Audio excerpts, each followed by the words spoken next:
So then after that first sort of initiation, that first welcoming of that dark energy, and remember, like, the swords comes first, right? So when that 3 first comes in, it hits really hard, like, whoa, it's darkness. It's like, darkness wasn't here before. You know, it's here now. Like, what's going on? This hurts. This is different. This is destroying what was.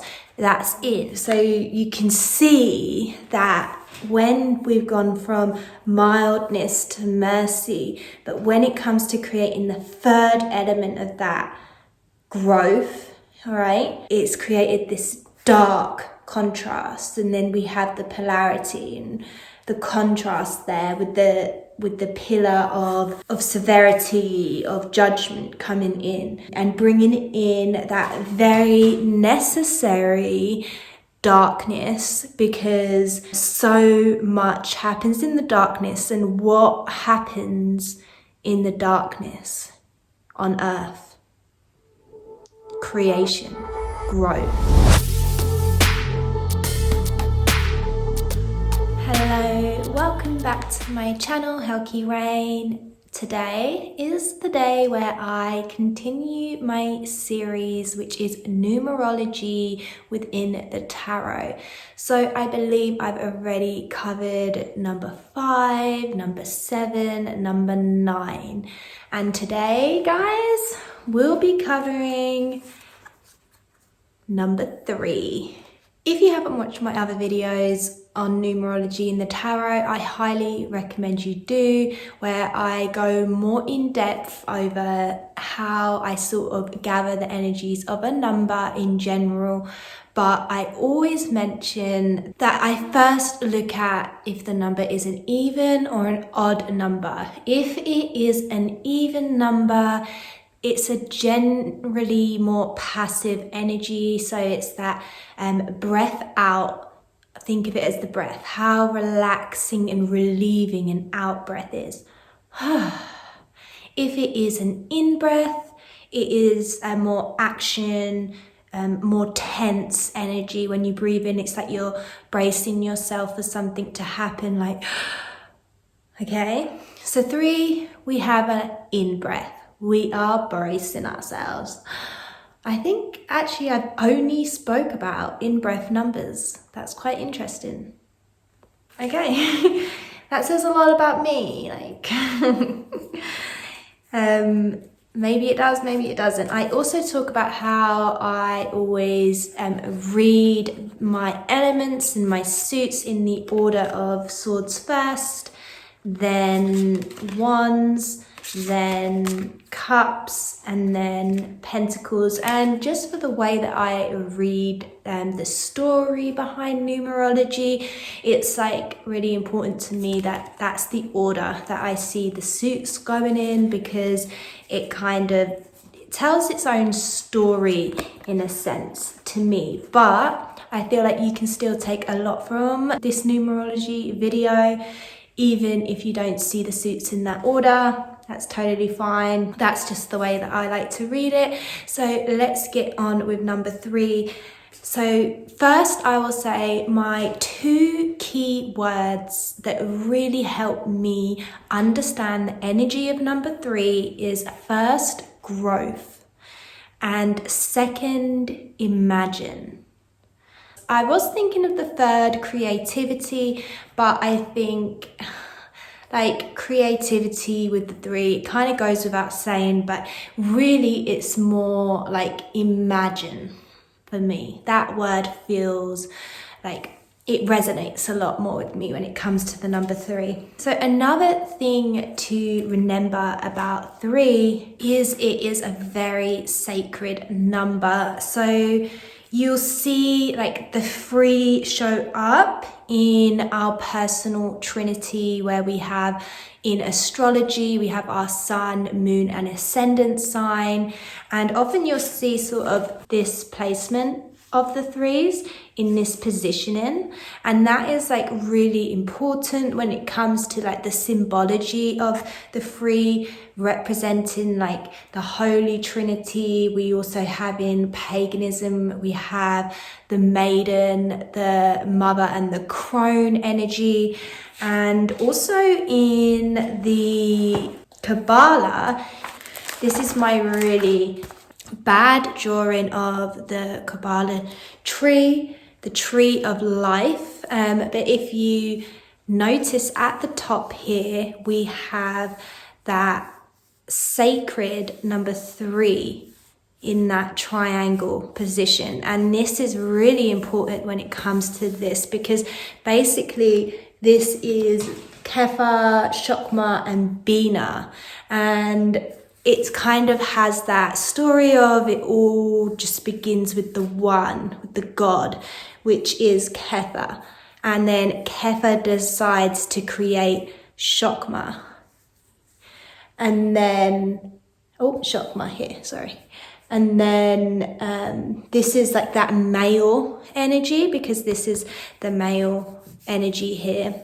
And this is the female, the feminine pillar, the male pillar.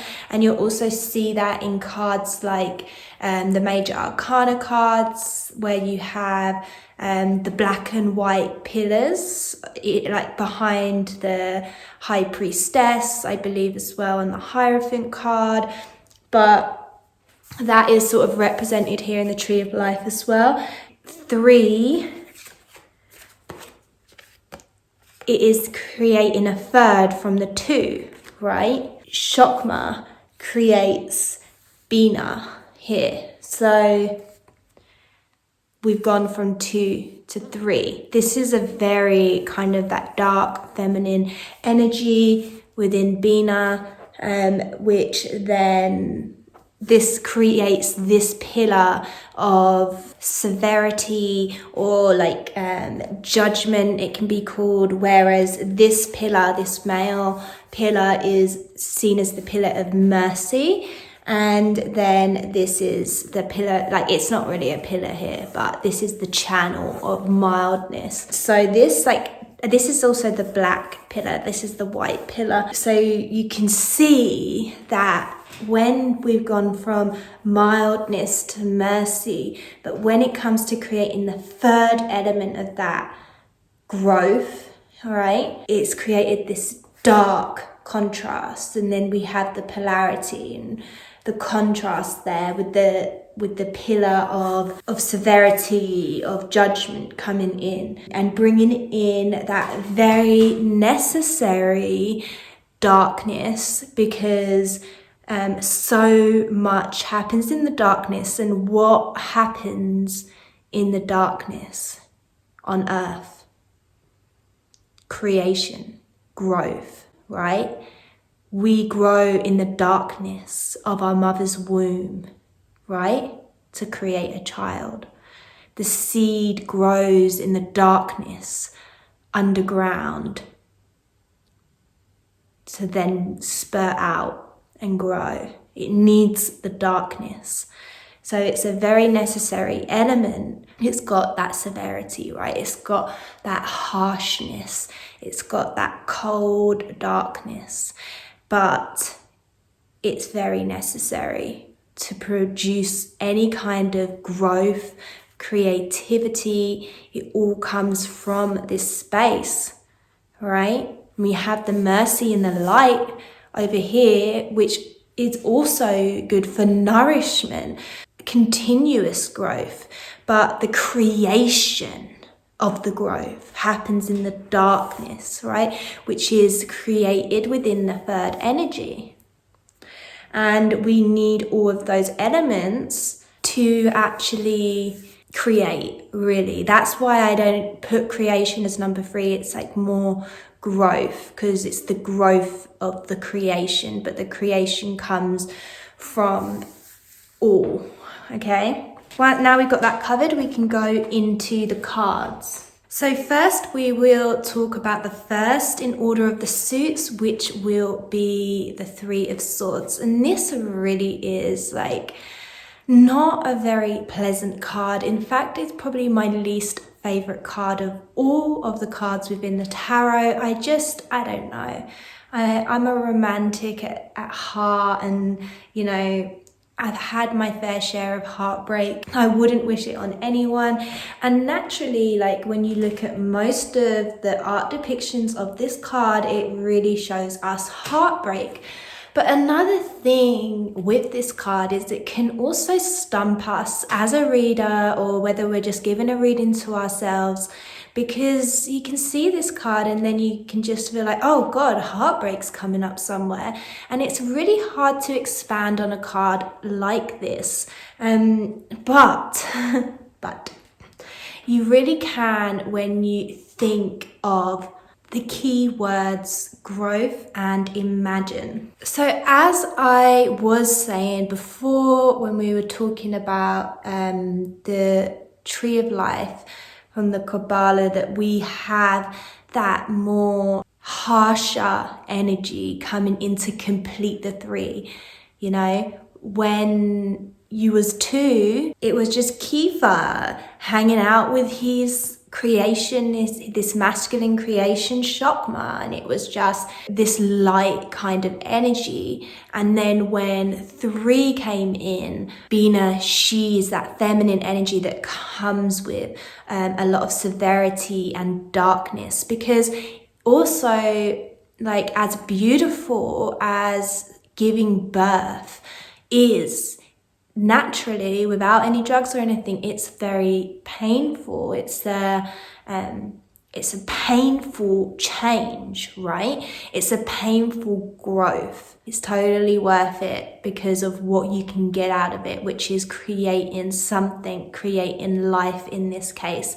So with 3 of Swords, we have the Swords, which is the mind space, the intellect, right? And naturally, swords have a harsher energy to them. If you just look at the whole of the sword suit, it is a much harsher energy. If you look at like even the Queen of Swords, it's like that sharp tongue kind of energy, the harsher of the queens. And it could be easy to question, like, why would the 3 of Swords have such like a negative association with it? Because if it is growth and creation, right, then why is it this like negative heartbreak card?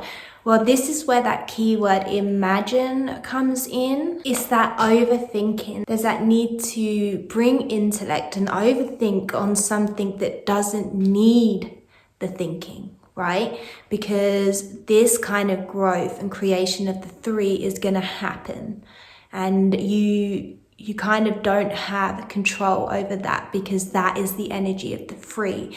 It's bringing in growth. This can also grow the imagination when we come to the Swords and the mind space, to get a bit out of control and start thinking the worst and start trying to control something that can't be controlled. The heartbreak comes into this is because we've gone from that buddy energy of the 2, which I was talking about before. Kiefer and Chokma created Bina. Everything was just calm and chill, right? There wasn't that pillar of severity, that energy of judgment, that darker energy around.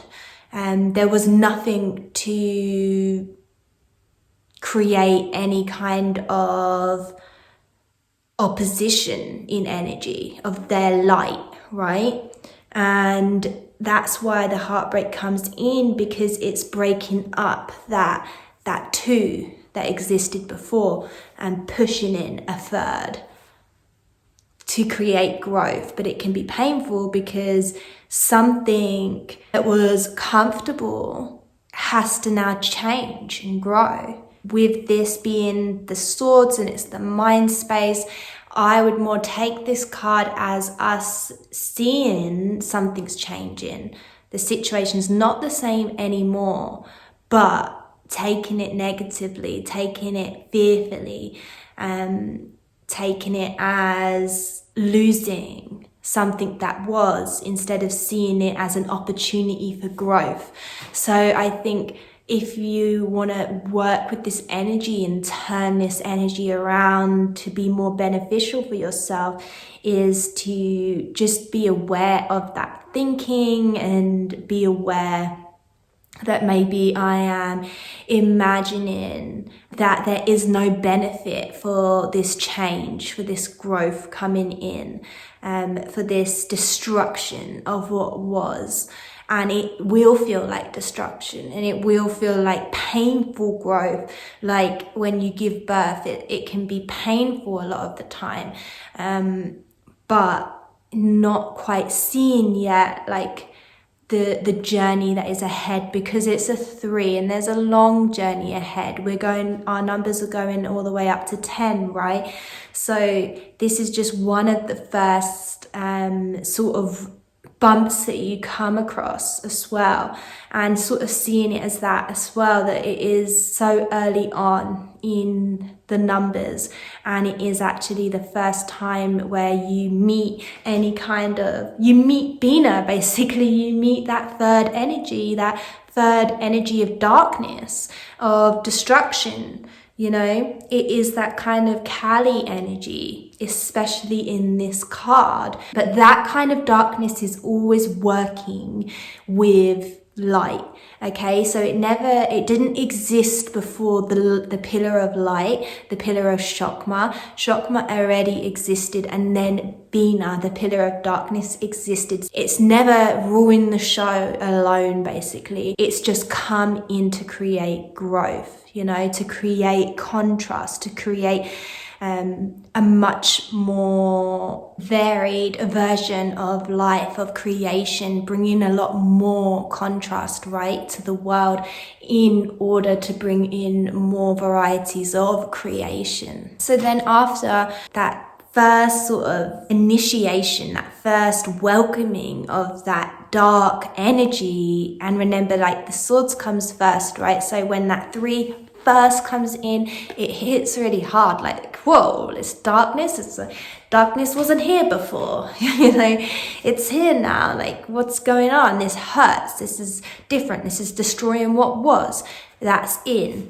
And then we have the 3 of Wands. And now we're seeing a much more welcoming, calmer version of this 3 energy, of this growth, the growth of the imagination, for sure. Because if any card shows that keyword up, we have it here. You can really see he is looking out on now much calmer waters, and he's able to, you know, ponder upon the idea of what could be, really using the imagination to see how far his dreams can go, even looking across seas. Hello, this is editing me, and I've got to the part of the video where I'm talking about the 3 of Wands.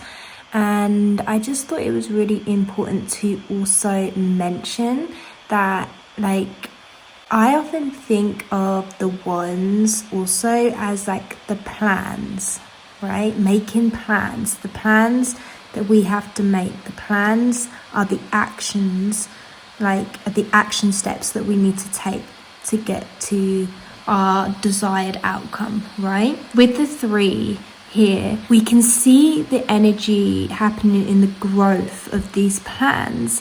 And if you think about how in the first card, the 3 of Swords, that third energy came in, that Bina energy came in, that darker energy, to help with the growth, to expand on the stagnation that was starting to form in the 2 there. And the growth in the 3 of Wands can also mean like collaborating on plans and visions and ideas with people. So that is also a really important sort of connection to the 3 of Wands for me. It can often mean like, expanding on business or plans that you have, but expanding on them with someone else, with a new mind, with a new perspective coming in to kind of shake up things and get things shifting and moving and growing a lot quicker, and also bringing in new imaginings, like bringing in a fresh imagination on these ideas and these plans that we're pushing forward here. You can also see that these 3 wands are planted in the ground. Yeah, so they're growing, they're seeing sprouts of growth. And in this card, I really just see that keyword imagination just really screaming out of this card, where he's really able to let his imagination flow forward into creation. And you can see that it's like taking roots, right? Because the wands are really starting to root into the ground. This is that energy after the shock of going from the 2 to 3. We see that the shock and the hurt and the pain of the growth in the Swords card. Here we're starting to like realize the potential of the growth, right? Really starting to see, hang on a minute, this is starting to pay off, right? This is actually a good thing. And I feel excited. Like, this is giving me ideas. I can take this far. I can actually do so much more now as a 3 than I could as a 2. The next card would be the 3 of Cups. And yeah, like, this is a really simple card. It's that card of celebration, welcoming in the new creation and having this like relaxed, calm, emotional energy around bringing that in. We also know that the cups sort of represent the womb, so it's like nurturing the creation and nurturing it with positive energy and creativity. So first, when the creation first come in, it was like received with quite a bit of like negative energy, right? Like, it was like, oh, this is painful. But now by this point, we've got to the point where we're like, yeah, like, I'm ready to bring it on. Like, I want to love this. I want to nurture this. I'm going to bring it into my heart and hold love for this. I'm going to celebrate this. Say the 3 of Swords did mean heartbreak. By the time you get to the 3 of Cups, you're realizing like, wow, that was exactly what I needed to become the person I am now, who I feel so much better. Right? I feel this newfound joy and love in my heart, right? It's that finding and celebrating of the love and the joy of having changed so much, right? By celebrating like this, we're imagining the abundance of the future. Yeah, so you are imagining like, wow, like this new growth has come in and I'm now like nurturing this energy, and I just have such a good feeling about this, that it's like, it's just gonna be so amazing, the stuff that's gonna come in the future. Like, the growth to be had, what we're creating here is amazing. I'm excited, and yeah, it's a beautiful energy for sure. The last card is the 3 of Pentacles. So you've gone through the growth spurt in the Swords. We've gone through the growth of the roots, you know, really grounding into this energy of the 3, realizing actually like something's going to come of this. And then we start to nurture the growth, nurture the creation with the cups. And now we have the recognition coming in. So this is now being able to recognize, wow, what I've created and what I've achieved through this growth has now really benefited me. It's like, this card can often mean like recognition from others, but also can be from yourself. It can be being seen for your skills, being a master at what you're doing. Well, it's like, okay, now I've actually mastered the process of growth, basically, because I've gone from the pain of the beginning of the growth and all through the stages until I got to here, where I've like really mastered the energy energy of growth and realizing the benefits of it and realizing how much I can do now that there's this trinity, this three, where I have access to both the light and the dark, and how much more I can create with that. Because before, if it was just mildness and mercy and light, right, there was no severity, there was no darkness, no contrast before. And basically now you're able to create and grow new things, whereas before you could just be, right? Now you're able to grow, and that's exciting. And also you've become a master at the process of growth, accepting it all, and now other people are recognizing that within you. They can see the potential in you. They can see, wow, this person, like, they can really bring new creations into fruition. They can really create masterpieces. And that's what we see here with the Three of Pentacles. And because the Pentacles, you know, it is really about the more physical reality. It's like the outer manifestation. So after going through all of this stuff internally, because I would say all of these three cards, they happen on it. All of these suits rather happen on more of an internal basis, an internal space within us, and then it results here out in the outward physical manifestation of what we've created from going through all these stages. And here we can see, like, wow, it now shines out in the world, and it can be seen by others, appreciated by others, knowing that, wow, I have all the power within me. I can channel both my darkness and my light to create something unique, create something wonderful, create something that hasn't been seen or created before. Yeah, that is 3. Let me know your thoughts on numerology within the 3s, within the tarot. And if you enjoyed this video, please remember to leave a like, subscribe. I really appreciate it. And hopefully I will see you in the next one. Bye.